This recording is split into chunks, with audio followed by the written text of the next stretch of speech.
Hi, magandang gabi sa inyo mga kasawi. Kamusta na po kayong lahat? Naway nasa mabuti kayong kalagay na ano ang tatlong rason. Bakit nababaliw ang isang babae sa kanyang kabit, mga kasawi? Ang una nating rason, mga kasawi, is lahat ng gusto bigay. Ayan. Alam nyo ba, mga kababaihan, kapag ito ay nababaliw sa kanilang mga kalalakihan dahil hindi na tumututol ang isang lalaki sa gusto nila. For example, magpapabili ito ng cellphone, magpapabili ito ng laptop, magpapabili ito ng bagong bahay. Ayan, lahat sinusunod ng isang lalaki pa. Kaya naman, ang isang babae ay talagang nababaliw ito sa kanya dahil hindi siya nito kinukontra, mga kasawi. Lahat ng gusto niya ay binibigay lang ito. Kumbaga in short ay bili mo ko yun, bili mo ko dito, mga kasawi. Ayan yung ating una na rason. Ang pangalawa, mga kasawi, ay sobrang sweet. Alam nyo ba, ang isang babae, kapag sobrang sweet ang isang lalaki sa kanila, alam nyo ba, halos hindi nila ito nakakalimutan at halos talagang hindi mawala sa utak at isip nila ang isang lalaki kapag ka pinaramdam sa kanila ng ganito sila ka-sweet sa isang babae.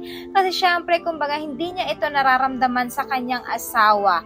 So, yung ibang lalaki ang magpaparamdam sa kanila neto. Kaya ang ending is mas nababaliw ang isang babae doon sa kanyang kabit kasi nga doon niya na-experience ang mga kagustuhan niya na hindi niya na-experience doon sa kanyang asawa, mga kasawi.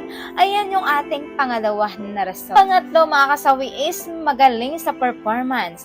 For example, kung ang kanyang asawa ay hindi ito magaling kumain ng tilapia, tapos ang kanyang kabit naman ay napakagaling nito sa performance, magaling jumugjog at higit sa lahat magaling ito kumain ng tilapia na parang halos isang oras kinakain si babae. So yung ending is nababaliw ang isang babae sa kanila dahil ayan ang kahinaan ng isang babae kapag once na kinakain sila at magaling jumugjog ang isang lalaki para sa kanila, mga kasawi. Ayan yung ating pangatlo na rason. At syempre, hindi mawawala yung aking advice sa topic na ito, mga kasawi.